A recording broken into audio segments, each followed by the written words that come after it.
आज जब उनको पूछताछ के लिए बुलाया जा रहा है तो इसका मतलब कोई ना कोई गलती की होगी ना आपने, जो आपको डर है कि ये पूछताछ नहीं है। एक प्राइवेट गाड़ी में एक मुख्यमंत्री घूमेगा, ये अब हो गया सवाल। मेरा तो सर जो है वो शर्म से झुका जा रहा है कि जो भी मान सम्मान इज्जत झारखंड की थी, क्योंकि झारखंड का जो मुख्यमंत्री है वो हमारा फेस है, वो यदि इस तरह से भगोड़ा होगा तो हम जनता कैसे अपने आप को सुरक्षित कर पाएंगे। कि ये पार्टी जो है शिबू सोरेन जी ने बनाई है, ये पार्टी दुर्गा सोरेन जी ने बनाई है, अपनी वाइफ को जो वो चार्ज देना चाहते हैं उससे कोई भी सहमत नहीं है और भगौड़े की तरह वो वाइफ को जो है चार्ज दिलाने की कोशिश कर रहे हैं। हमेशा वो कहते रहे, आपको ध्यान हो कि जब भी ईडी का सम्मन आता था तो ईडी के सम्मन में वो कहते थे कि हम वीर शिबू के बेटे हैं, हम बड़े आदिवासी हैं, हम किसी से डरते नहीं, हम लड़ाका हैं।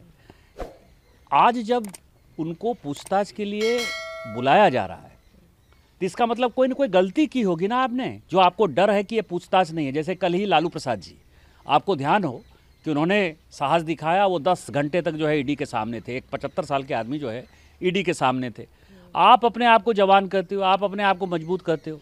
आपको ध्यान हो कि गुजरात में भी जब जब माननीय मुख्यमंत्री, तत्कालीन मुख्यमंत्री जो आज के प्रधानमंत्री जी हैं, जब जब उनको जहाँ जहाँ बुलाया गया, एसआईटी में बुलाया, ईडी ने बुलाया, सीबीआई ने बुलाया, कोई एक भी छोटा सा इंसिडेंट नहीं है जबकि माननीय मोदी जी ने इन एजेंसीज का सामना नहीं किया। हम संवैधानिक पद पर बैठे हुए हैं, एजेंसी का सामना करना हमारा कर्तव्य है और नेता के तौर पर हम ये दिखाते हैं जनता को कि हम जो है सहयोग कर रहे हैं, जांच में सहयोग कर रहे हैं। पिछले 48 घंटे से गायब हो जाना, जो BMW दिखाई दे रही है, जो मेरी जानकारी है विनोद सिंह, जिनके यहाँ की इनकम टैक्स का रेट पड़ा था और जिनके यहाँ की मुख्यमंत्री और मुख्यमंत्री जी के परिवार के कई एक अकाउंट जब्त हुए थे कि उन्होंने पैसे का लेन देन किया, हेर फेर किया, अरबों रुपये का लेन देन किया। वही विनोद सिंह के नाम से शायद वो गाड़ी रजिस्टर्ड है। एक प्राइवेट गाड़ी में एक मुख्यमंत्री घूमेगा, ये अब हो गया सवाल। दूसरा भाग रहा है, तीसरा जो है एजेंसी का सामना नहीं कर रहा है।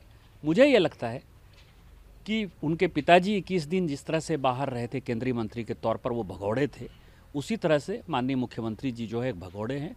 और झारखंड का एक वोटर होने के नाते, झारखंड का सांसद होने के नाते, झारखंड का एक नागरिक होने के नाते कम से कम मेरा तो सर जो है वो शर्म से झुका जा रहा है कि जो भी मान सम्मान इज्जत झारखंड की थी, क्योंकि झारखंड का जो मुख्यमंत्री है वो हमारा फेस है, वो यदि इस तरह से भगोड़ा होगा तो हम जनता कैसे अपने आप को सुरक्षित कर पाएंगे, एक बड़ा सवाल है हमारे। लेकिन सर वो जिस तरीके से सवाल उठा रहे हैं, पत्र लिखकर बाकायदा कह रहे हैं कि रिप्रेजेंटेटिव मैं हूँ, बजट सेशन होने वाला है, जानबूझकर इस तरीके से पॉलिटिकल मोटिवेटेड पूरा ये है, इस तरीके के सवाल उठाए जा रहे हैं, ये बिल्कुल भी उचित नहीं है, कानून का दुरुपयोग किया जा रहा है। बहुत सारे सवाल पत्र के माध्यम से जो उठाए गए हैं उस पर क्या कहेंगे आप?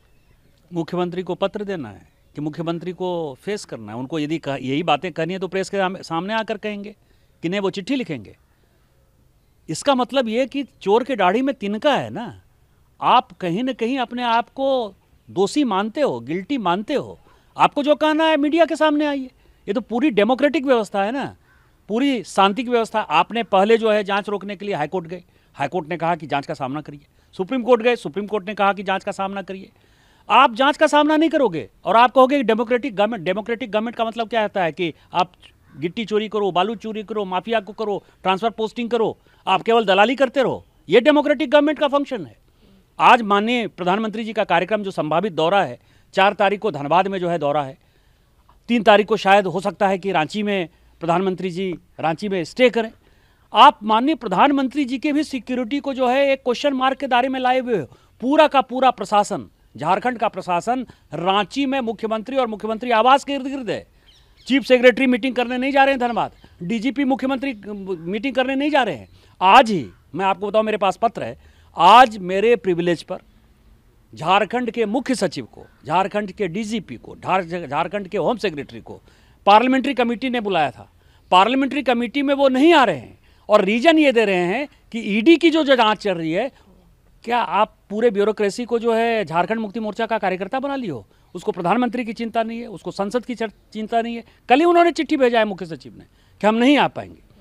तो मैं ये कह रहा हूँ कि ये जो सिचुएशन है, माननीय गवर्नर साहब से मेरा रिक्वेस्ट होगा कि उनको आर्टिकल 355 में जो है संविधान की जो धारा 355 है उसमें रिपोर्ट भेजनी चाहिए। और ये सही समय है क्योंकि उनके भाई भी मुझसे बात कर चुके हैं कल, उनकी भाभी भी मेरे से बात कर रही हैं, वो सभी दुखी हैं कि ये पार्टी जो है शिबू सोरेन जी ने बनाई है, ये पार्टी दुर्गा सोरेन जी ने बनाई है।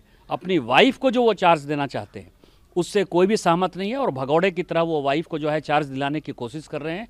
मुझे लगता है कि राष्ट्रपति शासन का ये सबसे अच्छा मौका है। एक अंतिम सवाल सर, क्योंकि आप ही ने इस मामले को उठाया लोक माध्यम से और अभी भी आप ये कह रहे हैं कि उनकी पूरी फैमिली आपके टच में है, लगातार वार्ता हो रही है, लेकिन जो परिस्थितियां हो रही हैं आप खुद ही कह रहे हैं कि राष्ट्रपति शासन लागू, लेकिन आपको लगता है कि अब वो सामने आ जाएंगे और तमाम, क्योंकि बार बार आवाज़ उठ रही है, बार बार सभी पूछ रहे हैं कि एक राज्य का अगर मुख्यमंत्री सामने नहीं आ रहे तो बहुत बड़ी बात है, इसको लेकर जिस तरीके से मैंने लोकपाल में कंप्लेन किया था और सीबीआई ने उसकी प्रिलिमिनरी इंक्वायरी की और आपको आश्चर्य होगा कि 82 संपत्ति ऐसी है जो शिबू सोरेन जी की है, उनकी पत्नी की है, हेमंत सोरेन जी की है, उनकी पत्नी की है, उनके परिवार के लोगों की है, उनके बेटी के है, उनके दामाद के हैं, जो न इनकम टैक्स में उन्होंने शो किया है, न सभी लोग चुनाव लड़ते हैं। चुनाव हलफनामे में जब हम चुनाव लड़ने जाते हैं तो हमारा क्या बैंक अकाउंट है, हमारी क्या संपत्ति है, हमारे बच्चों की क्या संपत्ति है, वो सब देनी पड़ती है। 82 ऐसी संपत्ति है जो कि उन्होंने डिक्लेयर नहीं की है। इसको चोरी और सीनाजोरी कहते हैं। उस लोकपाल की भी जांच को जो है 2 साल से वो रोके हुए थे।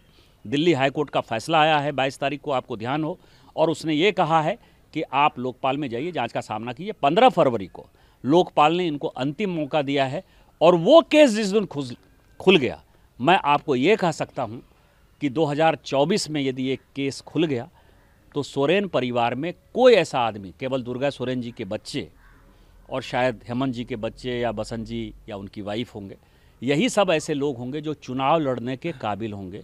नहीं तो सोरेन परिवार में कोई आदमी चुनाव लड़ने के भी काबिल नहीं होगा।